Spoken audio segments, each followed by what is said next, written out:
Haeckel software পক্ষ থেকে স্বাগতম। আজকে আমরা ডায়াগনোস ম্যানেজমেন্ট সফটওয়্যারের ট্রেনিং ভিডিওর পার্ট 2 পর্বে আমরা চলে আসছি।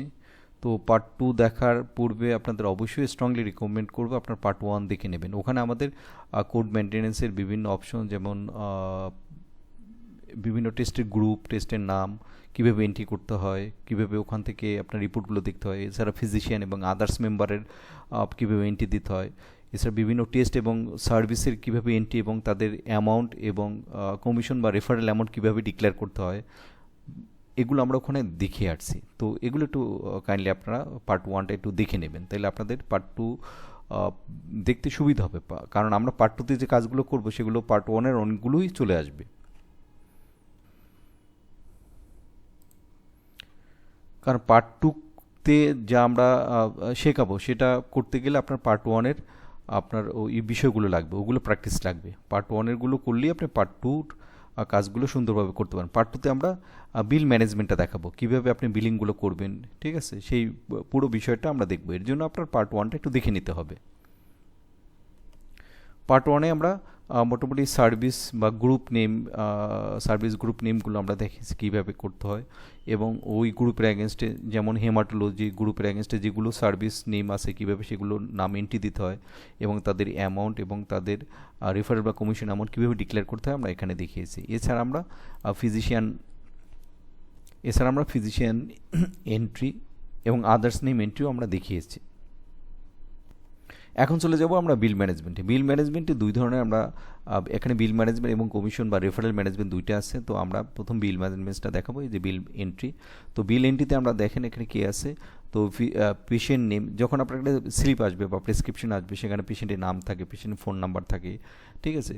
তো সেখানে আপনার কোন ডাক্তার পাঠিয়েছে সেটা থাকে, ঠিক আছে। এখানে একটা সেন্ট্রাল বিল আইডি তৈরি হয়, মেল না ফিমেল, ঠিক আছে, এজ আমরা এগুলো বলতে পারি। তো এখানে এই বিষয়গুলো, এটা হলো উপরের পার্ট, মাদার পার্ট। এখান থেকে আরেকটা অপশন আছে যে কমিশন টাইপ বা রেফারেল টাইপ, ফিজিশিয়ান, আদার্স না নো কমিশন। যদি ফিজিশিয়ান এখানে সিলেক্ট অবস্থায় থাকে তাহলে আমাদের এই কমিশন বা রেফারেল অ্যামাউন্টটা এইখানে যে ফিজিশিয়ান আছে তার অ্যাকাউন্টে চলে যাবে, তার অ্যাকাউন্টে আমাদের টাকাগুলো চলে যাবে। যদি আমরা আদার্স দিই তাহলে এখানে যারা আনবো, ঠিক আছে, এখানে যে আদার্স মেম্বারগুলো, ওখানে যে আমরা কোড মেনটেন্যান্স এন্ট্রি করে আসছে সেখানেগুলো চলে। আর যদি নো কমিশন দিই কারো কাছে কমিশন যাবে না, ঠিক আছে। তো এইটি হলো সফটওয়্যার এরকম নিয়ম। তো আমরা এখানে কি করব, আমরা কোড মেনটেন্যান্সে আমরা ফিজিশিয়ানদের নাম এন্ট্রি দিচ্ছি, এই ফিজিশিয়ান নাম, সেই ফিজিশিয়ান নাম এখানে চলে আসে। আমরা কোড মেনটেন্যান্সে আদার্সের, যদি আমাদের আদার্স মেম্বারদের দরকার হয়, ঠিক আছে, তাহলে আমরা এখানে দিচ্ছি, আদার্স মেম্বার চলে আসছে, ঠিক আছে। সো আমরা এখানে ওই কাজগুলো করে আসছি। এখন আমরা এখানে এখন একটা বিল তৈরি করব। যেমন আমাদের একটা স্লিপ আছে, যেমন নাম হলো মামুন, তার ফোন নাম্বার দিস। তো এখানে এই যে বিল আইডি কিন্তু সেন্ট্রালি তৈরি হয়, প্রতি বছর 1 থেকে শুরু হবে। এটা আপনাদের করার কিছু নেই, সফটওয়্যার নিজে জেনারেট করে। এই বিল আইডি এবং এই বিল ডেট ধরে আপনি বুঝতে পারবেন যে কোনটা কোন ডেটের। তো সে মেল না ফিমেল দেওয়ার পর সে এজ হইল 23 ইয়ার্স।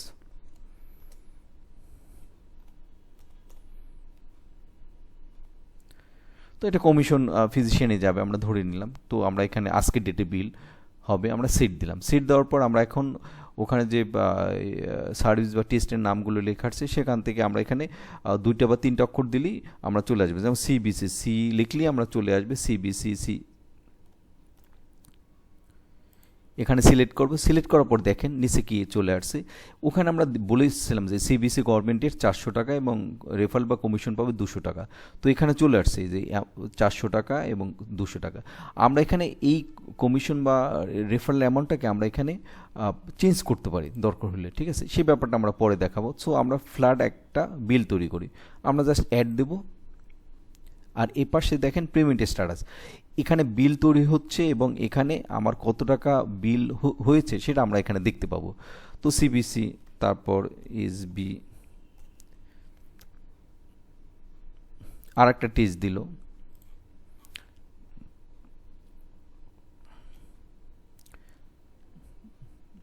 আর একটা টেস্ট দিন, যে কটা টেস্ট আছে আপনার এখানে দিলেন, প্রতিটা টেস্ট কিন্তু পড়তেছে এবং ওই টেস্টের ডেলিভারি ডেট কবে, রিপোর্ট ডেলিভারি ডেট কবে, এখান থেকে কিন্তু আপনারা চেঞ্জ করে দিতে পারেন। ঠিক আছে, সবগুলোই আমি রিপোর্ট ডেলিভারি ডেট একই ডেট রাখছি।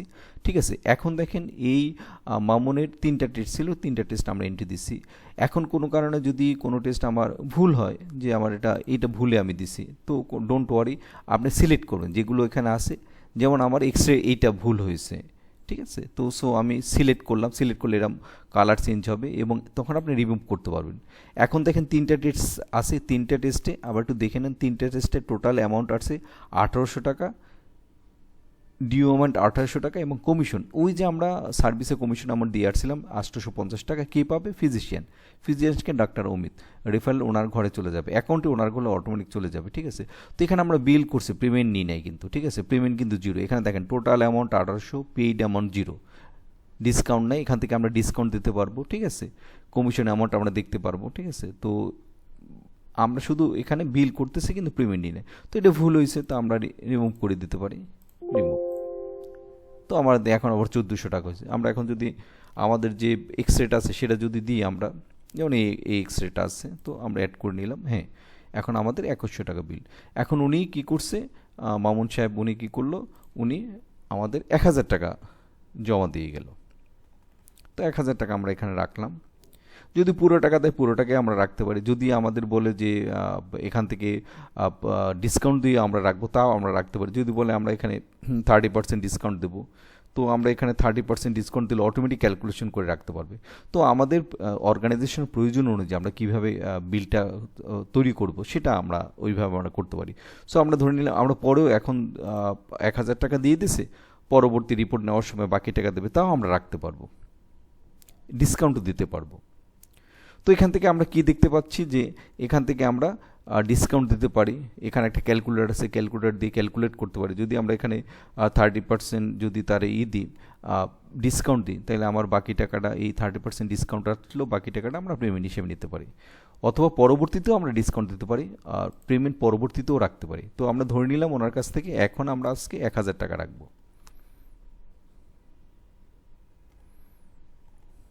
তো 1000 টাকা রাখলে বাকি টাকাটা আমরা নিলাম। আর এই শিওর টু পেমেন্ট, ইয়েস। তো আমরা এই একটা বিল কমপ্লিট হয়ে গেল। তো এইভাবেই আপনারা বিলগুলো তৈরি করতে পারবেন। এখন দেখেন যে তার 2100 টাকা বিল পেইড করছে 1000 টাকা, তার ডিউ অ্যামাউন্ট আছে 1100 টাকা। এই পরবর্তীতে আমরা সে যখন এই রিপোর্টগুলো নিতে আসবে তখন আমরা পরবর্তী টাকাটা আমরা নিতে পারবো, অথবা এখনও নিতে পারি। ঠিক আছে, পুরো অ্যামাউন্টও এখন নিতে পারি। তো এইভাবে আমরা একটা খুব সহজে উইদিন 1 মিনিটের ভিতর আমরা একটা সুন্দর বিল তৈরি করতে পারি। তো এটার দিকে আমরা বুঝবো যে এই যে বিল আইডি এবং বিল ডেট, এই বিল আইডি এবং বিল ডেট ধরেই আমরা বুঝতে পারবো যে এটা মামুন সাহেবের বিল, এবং এখানে ফিজিশিয়ানকে ডাক্তার অমিত। ঠিক আছে, এভাবে আমরা বুঝতে পারবো। বিল করার পর এখন মামুন সাহেবের বিল 3/25 নাম্বার বিল। তো সে আবার পরবর্তী অ্যামাউন্ট দিতে আসছে। আমরা পরবর্তী অ্যামাউন্ট কীভাবে নেব, কোত্থেকে নেব, এটা তো আমরা বিল করেছি। ঠিক আছে, এখন আবার 4 নম্বর বিল আইডি তৈরি হয়েছে। তো এটা কিন্তু প্রতিনিয়ত সবসময় সফটওয়্যার নিজে জেনারেট করে, প্রতি বছর নতুন করে। আমরা 3 নম্বর বিল করে ফেলছি, এখন 4 নম্বর বিল। এখনও 3 নম্বর বিল মামুন সাহেবের বিল আমরা আবার বাকি পেমেন্ট রিসিভ করবো। তো এই পেমেন্ট রিসিভ এখানে তো করার পর আমরা এখানে পাবো তার বিল আইডি, এই যে 3/25, এই বিল আইডি এখানে মামুন। ঠিক আছে, ডাক্তারকে তার রেফার বা কমিশন আমার কত, টোটাল বিল কত 2100 ছিল, দিছে কত 1000 দিছে, এখন বাকি আছে কত 1100। তো বাকি টাকাটা আমরা এখানে রাখতে পারি। ঠিক আছে, অথবা পুরনো বিল যদি আমি খোঁজ করতে চাই, তো এখানে ক্লিক করলে যদি আমি এখানে ডেট বাড়াই দিই, ঠিক আছে, তাহলে পুরনো বিলগুলো আমরা এখান থেকে দেখতে পারবো। ঠিক আছে, এই বিলগুলো আসবে। তো এখানে সাধারণত আমরা 1 মাসের বিল রাখি। পুরনো বিল আপনি এখানে ক্লিক করে আপনার যে ডেট চেঞ্জ করে, যেমন 3 মাস আগের বিল, 4 মাস আগের বিল যদি দরকার হয় আপনি এখানে দেখতে পারবেন, শো দিয়ে দেখতে পারবেন। ঠিক আছে, এখন এই মামুন সাহেবের বিল 1100 টাকা। এখন কি বলছে, ওনাকে 300 টাকা ডিসকাউন্ট দেবো, বাকি টাকাটা আমরা পেমেন্ট রিসিভ করব। তো আমরা বাকি টাকা 800 টাকা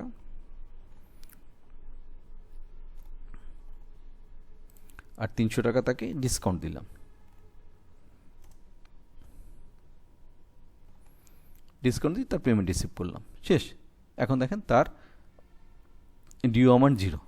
এখন আর তার পেমেন্ট নেওয়া যাবে না। এখন যদি বলেন আমরা তার পেমেন্ট কখনো আর নিতে পারবো না, তার পেমেন্ট শেষ।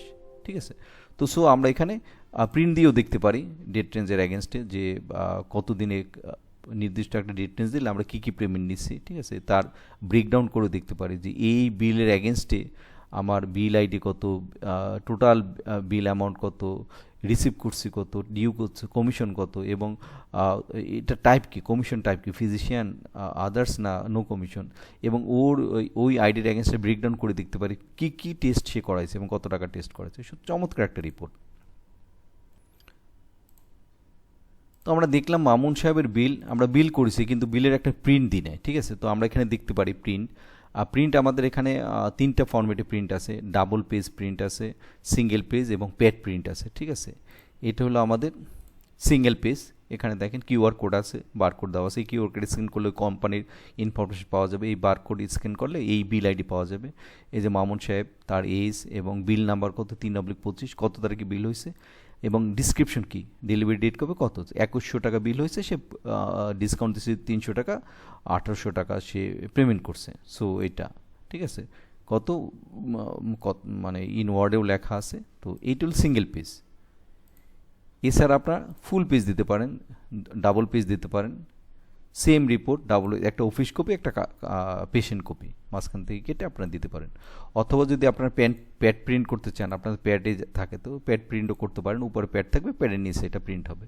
তো আমরা এভাবে পেশেন্টকে আমরা আর বিল কপি দিতে পারি, বিল কপি বা ইনভয়েস কপি আমরা দিতে পারি।